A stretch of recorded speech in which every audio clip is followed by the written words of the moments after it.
Terima kasih atas kesempatan yang diberikan. Perkenalkan, nama saya Philip Tulong, Fakultas Teknik, Program Studi Teknik Sipil, dengan mata kuliah Rekayasa Pondasi. Pada kesempatan ini saya akan mempresentasikan tentang pondasi borpel. Pondasi borpel adalah suatu pondasi yang dipasang dengan cara mengebor tanah dengan diameter tertentu hingga mencapai kedalaman yang sudah ditentukan. Kemudian, tulangan baja yang telah dirakit dimasukkan ke dalam lubang bor tersebut dan dilanjutkan dengan pengisian agregat material beton ke dalam lubang. Borpel ini sangat cocok dipakai apabila keadaan di sekitar lokasi sudah banyak berdiri bangunan-bangunan. Daya dukung borpel diperoleh dari daya dukung ujung atau end bearing capacity yang berasal dari tekanan ujung tiang, dan daya dukung geser atau selimut friction bearing capacity yang berasal dari daya dukung gesek atau gaya adhesi antara borpel dengan tanah di sekelilingnya. Yang pertama ada metode pemasangan borpel mini crane. Pemasangan borpel sendiri bisa dipasang dengan menggunakan berbagai alat. Salah satu metode memasang borpel itu sendiri adalah dengan menggunakan mini crane. Alat ini bisa digunakan untuk melakukan pengeboran pada tanah yang akan dijadikan sebagai lokasi berdirinya bangunan. Memasang pondasi borpel dengan menggunakan alat mini crane akan memudahkan teknisi dalam melakukan pekerjaannya, karena teknisi dapat membuat lubang dengan diameter 30 cm sampai 60 cm. Yang kedua, borpel gawangan. Mesin borpel gawangan mampu membuat lubang galian yang lebih besar dari mesin bor mini crane. Diameter paling kecil yang bisa dibuat adalah 30 cm dengan diameter paling luas hingga 120 cm. Dalam satu kali pengerjaan, mesin ini mampu menyelesaikan 3 lubang galian berdiameter 60 cm dengan kedalaman 18 meter. Untuk cara kerja dari alat borpel ini sendiri tidak terlalu beda jauh dengan mini crane. Metode yang digunakan pun sama-sama wash boring yang memerlukan banyak air. Yang ketiga, bor Strosbel. Alat pengeboran yang terakhir adalah Strosbel, yang juga lebih dikenal dengan nama bor manual. Seperti namanya, alat bor yang satu ini membutuhkan bantuan tangan manusia untuk memutar mata bor sehingga membuat lubang di tanah. Metode pengeboran yang digunakan pun bukan hanya wash boring saja, akan tetapi bisa juga menggunakan metode dry boring yang tidak memerlukan banyak air. Alat bor ini cocok digunakan di berbagai tempat proyek, terutama proyek skala menengah. Alatnya pun lebih sederhana dan tidak terlalu besar jika dibandingkan dengan mini crane ataupun gawangan. Hanya saja, Strosbel tidak bisa membuat lubang besar. Kekurangan alat ini adalah terbatasnya pilihan diameter, yakni 20, 25, dan 30 cm, dan kedalaman pengeboran kurang lebih 4-10 meter tergantung kondisi tanah. Tentu saja itu karena penggeraknya hanya tenaga manual. Kelebihan pondasi borpel. Yang pertama, cocok digunakan untuk lokasi yang sempit karena borpel tunggal dapat digunakan pada fill cap atau tiang kompong. Yang kedua, diameter dan kedalaman tiang dapat divariasikan sesuai yang sudah ditentukan. Yang ketiga, pondasi borpel dapat didirikan sebelum penyelesaian tahap selanjutnya dan mempunyai ketahanan yang tinggi terhadap beban lateral. Yang keempat, meskipun saat pemasangan pondasi borpel menimbulkan getaran tanah, tidak akan mengakibatkan kerusakan pada bangunan yang ada di dekatnya. Yang kelima, proses pemasangan borpel pada tanah lempung tidak akan membuat tiang bergeser ke samping dan juga tidak akan membuat tanah bergelombang. Kelemahan-kelemahan dari pondasi borpel. Yang pertama, keadaan cuaca yang kurang mendukung dapat mempersulit pengeboran dan pengecoran. Yang kedua, kepadatan tanah pada saat pengeboran akan mengalami penurunan. Apabila lokasi pengeboran berupa tanah berpasir atau tanah berkerikil, maka gunakanlah bentonite sebagai penahan longsor. Yang ketiga, pengecoran beton sulit dilakukan apabila dipengaruhi air tanah, karena mutu beton tidak dapat dikontrol dengan baik. Maka dapat diatasi dengan cara ujung pipa trim berjarak 25-50 cm dari dasar lubang pondasi. Selain itu, air yang mengalir ke dalam lubang bor dapat mengakibatkan gangguan tanah sehingga mengurangi kapasitas dukung tanah terhadap tiang. Yang keempat, pembesaran ujung bawah tiang dapat dilakukan untuk tanah berpasir. Yang kelima, dapat menimbulkan tanah runtuh atau ground loss. Maka diperlukan pemasangan casing untuk mencegah kelongsoran. Metode-metode pelaksanaan pondasi berpel. Yang pertama, persiapkan lokasi atau site preparation, yaitu mengukur area koordinat tiang yang direncanakan mengacu pada BM atau benchmark yang ada di lokasi pekerjaan. Kemudian melaksanakan stripping dan cut and fill. Yang kedua, memasang standpipe. Standpipe dipasang dengan ketentuan bahwa pusat dari standpipe harus berada pada titik as bangunan pondasi yang telah disurvei terlebih dahulu. Pemasangan standpipe dilakukan dengan bantuan alat berat seperti ekskavator. Yang ketiga, pembuatan drainase dan kolam air.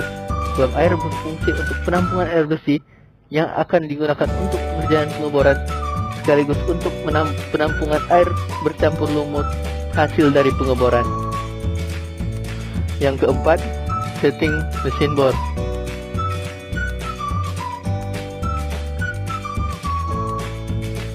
Yang kelima, proses pengeboran. Proses pengeboran ada dua. Yang pertama, pengeboran dengan sistem bor kering atau dry drilling. Tanah dibor dengan menggunakan mata bor spiral atau auger dengan cara memutar mata bor dan diangkat seperti setiap interval 0,5 meter. Hal ini dilakukan berulang-ulang sampai kedalaman yang ditentukan. Yang kedua, pengeboran dengan sistem bor basah atau wash boring. Tanah dibor dengan menggunakan mata bor cross bead X design sesuai kebutuhan yang memiliki kecepatan putar 375 rpm dan tekanan kurang lebih 200 kg. Jika tanah dalam keadaan mudah runtuh, dapat diberi casing sementara terlebih dahulu untuk menghindari kelongsoran dinding lubang hasil pengeboran. Pengikisan tanah dibantu dengan tembakan air lewat lubang stang bor yang dihasilkan dari pompa NS80. Hal ini menyebabkan tanah yang terkikis menjadi lumpur dan terdorong keluar dari lubang. Setelah mencapai kedalaman sesuai rencana, pengeboran dihentikan sementara mata bor dibiarkan berputar. Yang keenam, pembersihan lubang bor. Lubang bekas bor kemudian dibersihkan dengan alat pembersih khusus dengan ukuran sesuai dengan diameter lubang yang dibor. Pembersihan lubang bor ini dilakukan untuk membersihkan lumpur dan tanah bekas galian yang masih tersisa di dalam lubang. Yang ketujuh, pemasangan besi beton dan pipa tremi. Tahap berikutnya adalah pemasangan besi beton dan pipa tremi untuk pengecoran. Kerangka baja tulangan yang telah diinstal diangkat dengan bantuan diesel dan power winch dalam posisi tegak lurus terhadap lubang bor dan diturunkan dengan hati-hati agar tidak terjadi banyak singgungan dengan lubang bor. Baja tulangan yang telah dimasukkan dalam lubang bor ditahan dengan potongan tulangan melintang lubang bor. Bila kebutuhan baja tulangan lebih dari 12 meter, bisa dilakukan penyambungan dengan diikat kawat beton dengan panjang overlap 50-60 cm atau sesuai pada gambar yang disediakan. Setelah rangka baja tulangan terpasang, maka pipa tremi harus dilakukan ke dalam lubang dengan panjang sesuai kedalaman lubang bor. Bila pada waktu pemasangan baja tulangan terjadi singgungan dan terjadi keruntuhan di dalam lubang bor, maka diperlukan pembersihan ulang dengan memasang head kombinasi diameter 6 ke diameter 2 dengan memompa air ke dalam stang bor dan pipa tremi, maka reruntuhan dan tanah menempel pada besi tulangan dapat dibersihkan kembali. Yang ke-8, pengecoran borpel. Tahap terakhir adalah pekerjaan pengecoran pondasi borpel untuk memisahkan adukan beton dari lumpur limbah pengeboran di awal pengecoran. Maka digunakan kantong plastik yang diisi adukan beton dan diikat dengan kawat beton, kemudian digantung di bagian dalam lubang tremi 1 meter ke bawah dari corong pipa tremi. Setelah persiapan pengecoran selesai, beton selam 18 cm kurang lebih 2 cm ditampung di dalam corong tremi dan ditahan oleh bola plastik yang berisi adukan beton. Setelah cukup penuh bola, kantong plastik dilepas sehingga beton mendorong lumpur yang ada di dalam lubang tremi. Pengecoran dilakukan secara terus-menerus untuk menghindari kemacetan pada pipa tremi. Dengan sistem tremi ini, pengecoran dimulai dari dasar lubang dengan mendorong air atau lumpur dari bawah menuju keluar lubang.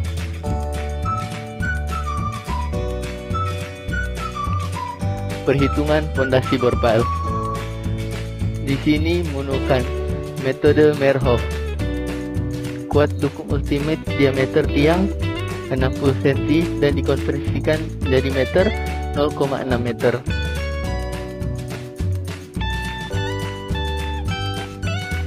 QU sama dengan QB ditambah QS.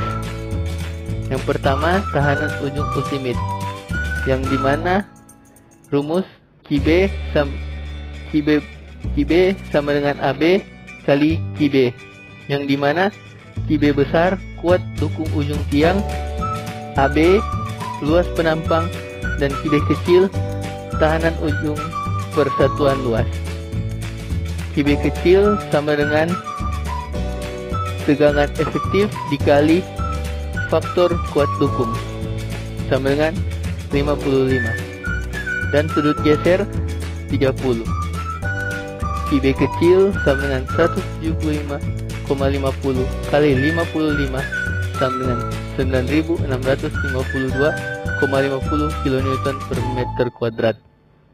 AB sama dengan 1/4 dikali pi dikali diameter kuadrat sama dengan 1/4 dikali pi dikali 0,6 kuadrat, dengan hasil sama dengan 0,2826 meter kuadrat, dan hasilnya dikalikan 0,2826 dikali 9652,50 didapat hasil 2727,80 kN. Yang kedua, tahanan gesek ultimate. QS dengan rumus QS sama dengan sigma AS dikali QS. Kedalaman 0 sampai 1,80 meter, luas limut tiang AS1 sama dengan 3,9 meter kuadrat. Untuk kedalaman 1,80 sampai 17,50 meter, luas limut tiang AS2 sama dengan 29,58 meter kuadrat. Yang ketiga, kedalaman 17,50 sampai 20 meter, luas limut tiang AS3 sama dengan 4,71 meter kuadrat. Dan diketahui sudut geser 30. K adalah koefisien tekanan tanah dengan rumus 1 kurang sin sudut geser sama dengan 1 dikurang sin 30 sama dengan 0,5. Dan selanjutnya QS1 sama dengan koefisien dikali tegangan efektif dikali tan sudut geser sama dengan 0,5 kali 16,56 kali tan 30, didapat hasil 4,78 kN per meter kuadrat. QS2 0,5 kali 99,6 kali tan 30, didapat hasil 28,60 kN per meter kuadrat. QS3 sama dengan 0,5 dikali 175,50 dikali tan 30, didapat hasil 50,66 kN per meter kuadrat. Dan dimasukkan rumus tadi, maka dalam kurung AS1 dikali QS1 ditambah AS2 dikali QS2 ditambah AS3 dikali QS3, didapat hasil 3,39 kali 4,78 ditambah 29,58 kali 28,10 ditambah 4,71 kali 50,66. Dengan hasil didapat 16,20 ditambah 845,99 ditambah 238,61 dan dijumlahkan mendapat hasil 1100,80 kN. Dan terakhir kapasitas kuat dukung ultimate.